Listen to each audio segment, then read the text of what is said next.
Olá, galera. Eu vim falar para vocês um pouquinho aqui nesse vídeo sobre a República das Oligarquias. Nós já falamos no vídeo passado como é que foi o processo de implantação da República no Brasil em 1889 e hoje a gente vai tentar entender como é que é a sequência desse processo histórico, né, no nosso país.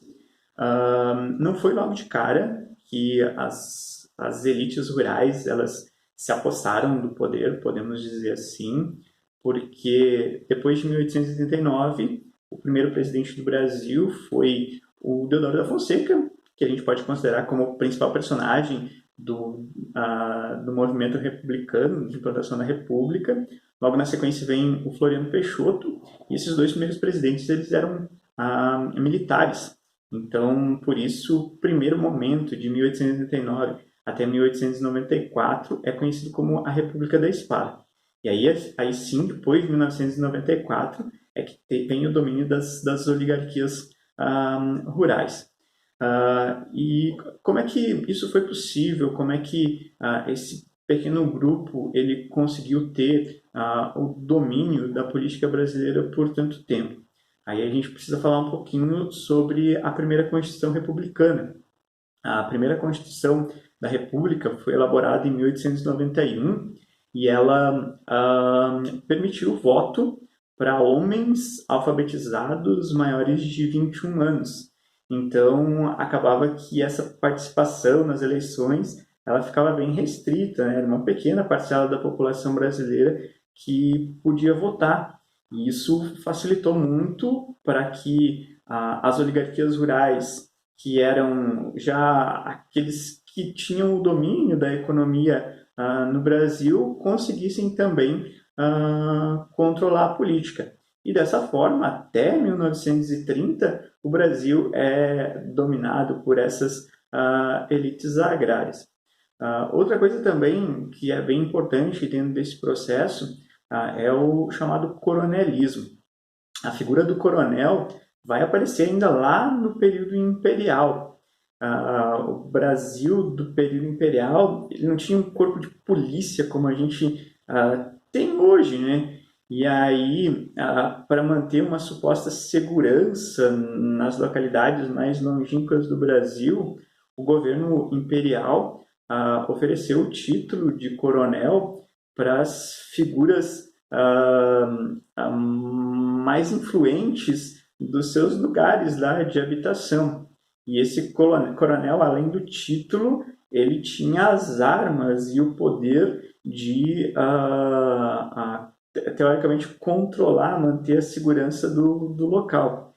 Então, essas figuras que eram influentes já, por causa do poder econômico que eles possuíam, se tornaram ainda mais poderosas porque agora eles tinham um título que lhe dava autoridade dentro da região onde eles habitavam.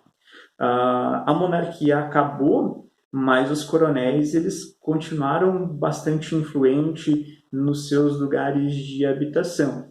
E agora eles iam participar ativamente da política. E eles iam, de certa forma, se tornarem também os agentes políticos ali de onde eles habitavam, mas influenciando toda a política dentro do cenário brasileiro. Então, os coronéis eles conseguiam controlar os eleitorados, eles conseguiam se eleger para os cargos eletivos que de repente eles se propunham a ocupar, ou conseguiam os votos para eleger os políticos que eles apoiavam.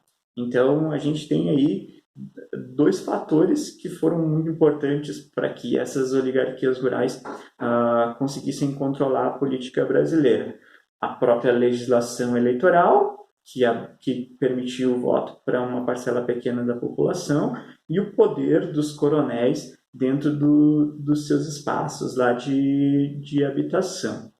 E aí, por conta disso, se criou todo um cenário político muito característico daquela época que permitia que um pequeno grupo dominasse a política brasileira. Daí, República das Oligarquias, né, que é um governo de poucas pessoas. Um fenômeno que ficou muito característico dessa época e que é muito falado é o chamado voto cabresto. Como é que funcionava esse voto cabresto?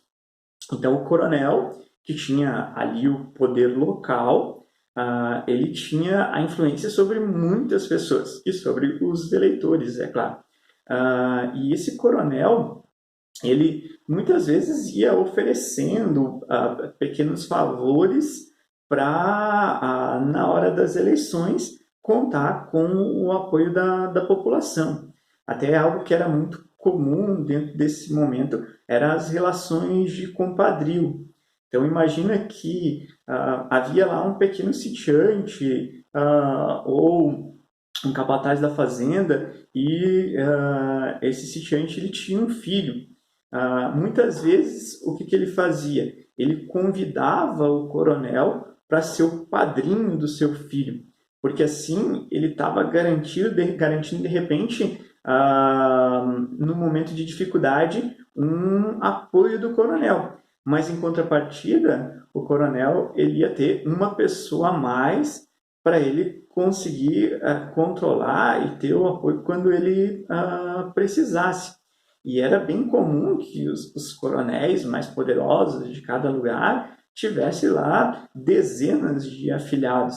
Então eles podiam contar com todas essas pessoas no momento das eleições. Então essa troca de favores, essas relações de compadrio faziam com que o coronel tivesse o controle total dos votos que no lugar onde ele habitava existiam. E ainda outra coisa que era bastante comum era a ameaça, era a utilização da violência. Então, ou por troca de favores, ou pela utilização da violência, o coronel conseguia controlar a votação. Então, é o chamado voto cabresto, né? O cabresto, que é aquele instrumento que é utilizado para conduzir o cavalo para onde que se deseja, acabou se tornando um sinônimo de votação, né? Porque os coronéis conseguiam conduzir o eleitorado para votar para ele, quando ele era candidato, ou para os políticos que o apoiavam. E ainda tem algo importante que a gente precisa comentar. O voto nesse momento era um voto aberto, né? Não é como hoje, que é o voto secreto, que você não precisa revelar o seu voto. Naquela época, não, o voto era aberto, então todos podiam saber para quem o eleitor votava. Então ficava muito mais fácil para ter o controle ali das eleições, e os coronéis, dessa forma, conseguiam controlar todo o seu eleitorado. E ainda, se não bastasse, havia toda a situação de fraudes eleitorais. Então, imaginando que alguém da oposição, que era contrário ali ao coronel, se elegesse, na hora da contagem de votos, os votos eram, as eleições eram fraudadas e manipuladas para que sempre ali aquele mesmo grupo conseguisse ocupar os cargos eletivos. E aí, dessa forma, em cada estado foi se estabelecendo ali o seu grupo político dominante, e esse grupo estadual acabava também favorecendo que, na esfera nacional, um pequeno grupo tivesse o domínio da política brasileira. E aí se configura esse domínio das oligarquias rurais dentro do processo político brasileiro. E é óbvio que a partir do momento em que essas elites rurais elas estão no poder, elas vão trabalhar para manter os seus privilégios e, de certa forma, impedir que um Brasil um pouco mais justo acabasse se formando. Para falar um pouquinho a respeito dos presidentes, o primeiro presidente civil, né, dentro desse processo de república das oligarquias, foi Prudente de Moraes, aí depois vem o Campos Salles, o Rodrigues Alves, E todos esses presidentes também têm como coincidência de serem paulistas. Então, São Paulo acabou se tornando um estado mais forte economicamente da nação, e aí, por ser mais forte economicamente, as elites mais poderosas estavam neste estado, e aí também conseguiam ter um domínio maior da política brasileira. Até um fenômeno que existe nessa época aí é a chamada política do café com leite, quando os estados de São Paulo e de Minas Gerais acabam meio que se revezando no poder. Essa situação não é bem assim. É certo que São Paulo e Minas Gerais eram os estados mais influentes do Brasil na economia. É certo que os políticos mais poderosos saíram desses dois estados, mas nem sempre eram só São Paulo e Minas Gerais. Então, a política do café com leite não é só São Paulo e Minas Gerais no poder mesmo, né? Então, tinha políticos da Bahia bastante influentes, tinham políticos do Rio Grande do Sul, do Rio de Janeiro, de Pernambuco, da Paraíba. Então, haviam outros estados que interferiam bastante na política brasileira, mas, de certa forma, São Paulo e Minas Gerais, por serem os lugares de economia mais forte, por conta do principal produto, né, que se produzia nesses dois estados, que era o café, o carro-chefe da economia brasileira. Então, esses dois estados tinham, sim, uma influência maior dentro da política no Brasil. Eu falei desses três presidentes, talvez um dos que tenha mais caracterizado esse domínio das elites rurais tenha sido o Rodrigues Alves. Então, ele era representante das elites rurais paulistas, e quando ele assume a presidência, o Brasil passava por uma crise econômica bastante grande. O Brasil via de um momento complicado. Lá no início da República, um dos ministros, né, da Fazenda, ele trouxe uma proposta que acabou não dando muito certo, né?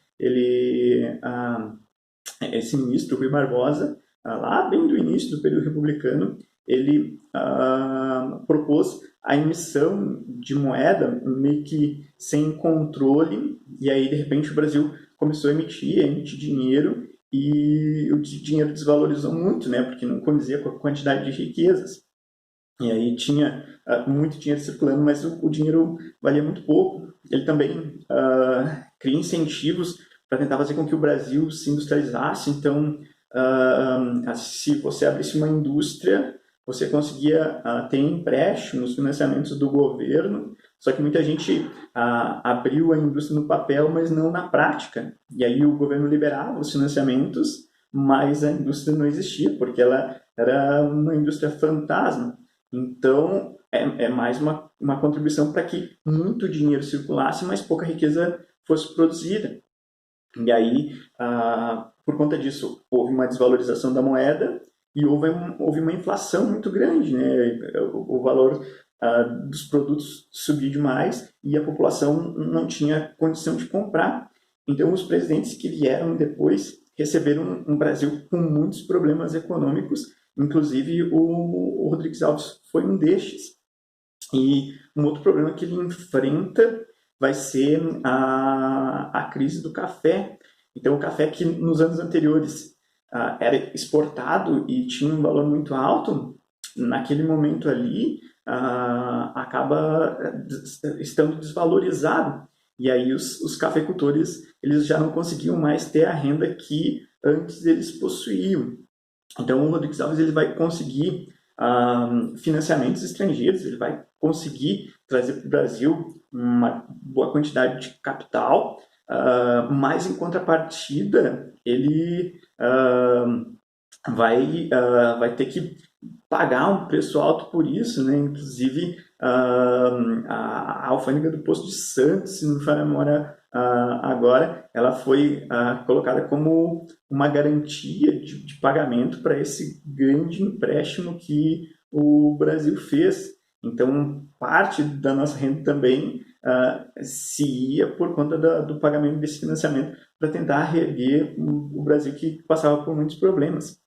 E aí, para resolver o problema dos cafeicultores também, foi assinado o convênio de Taubaté. Nesse convênio aí, o governo dos estados do Rio de Janeiro, de Minas Gerais e de São Paulo comprometia-se em comprar o café dos cafeicultores que não conseguia ser vendido.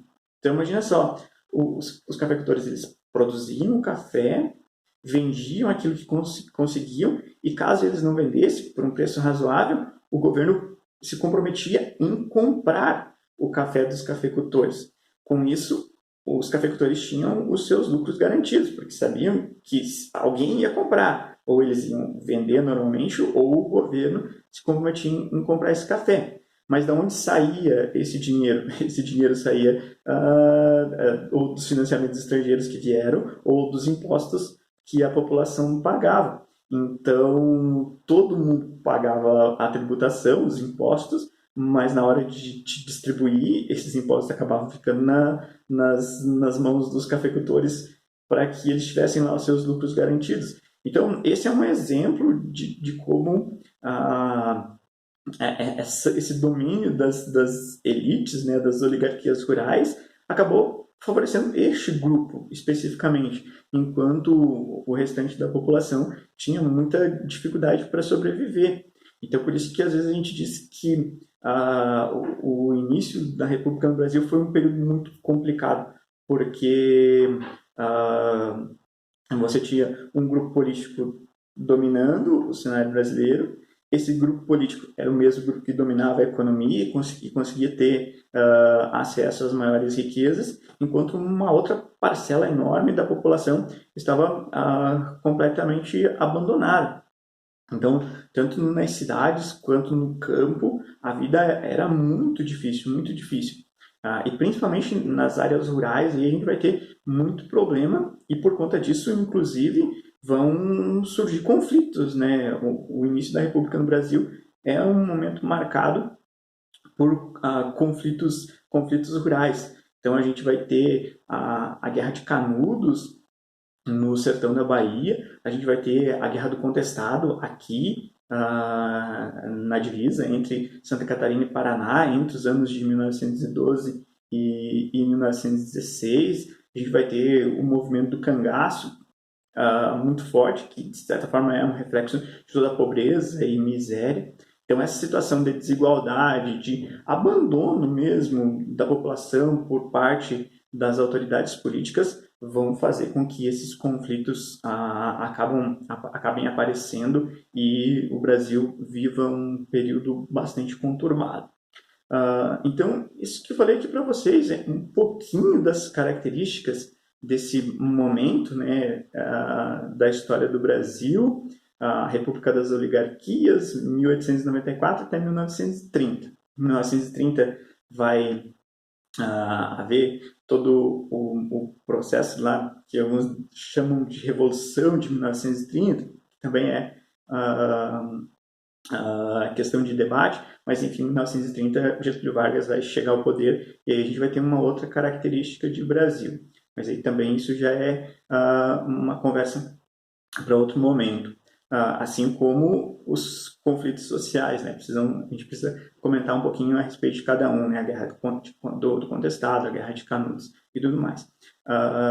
Mas espero que essa conversa tenha sido útil e vocês tenham conseguido entender um pouquinho deste momento da história do Brasil.